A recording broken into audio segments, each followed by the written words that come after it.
Hello, greetings from my apartment in Yerushalayim, where I'm living for another 2 weeks. It's been a very rich and rewarding and full time being here, and I'm eager to process and then share with you about my experiences and what I've learned over the coming months.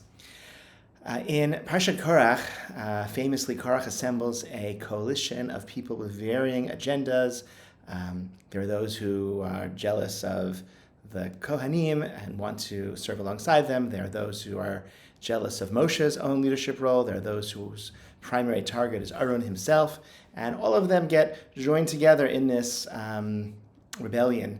And that's Korach's kind of evil genius capability to take all these people with disparate interests and combine them together. But one of the members of this rebellion who's mentioned at the very beginning of the Parashat, and the list of those who join with Korach, is On ben Pelet b'nei Reuven, and he, unlike all the others, is not mentioned elsewhere in the Parashat. So he's listed in the beginning as part of this coalition that Korach assembles, as part of this rebellion, and then his name is absent from the rest of the Parashat. So it could be, this is Rav Amnon Bazak's suggestion, that On ben Pelet was the one guy from this entire group of hundreds of people who actually sincerely believed in Korach's actual explicit claim of Kol Eda Kulam Kadoshim V'Tocham Hashem.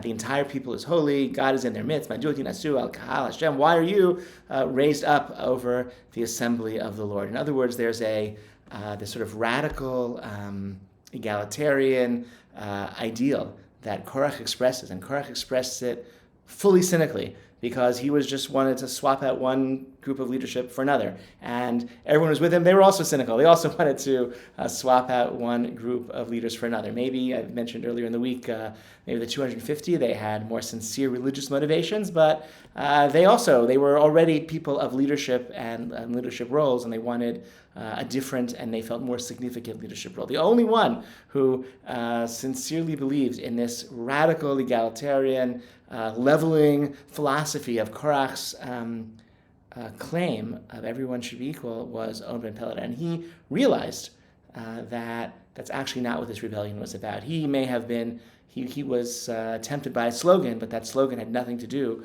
with the actual agenda of the people he was aligned with, and so he absented himself. He realized his mistake, realized that he was aligned with fools and knaves. This was not a place where he belongs. He absented himself and lived to fight another day. And so I think that's an interesting theory. There's very little evidence. It's one of those, I think, mysteries that it's probably impossible to prove conclusively, one way or the other, based on any of the other theories that have been suggested. But I think this one works in light of the dynamic in our parasha of a coalition coming together, claiming to be about one thing, very also clearly being about something altogether different, and it all falling apart shortly thereafter. Okay.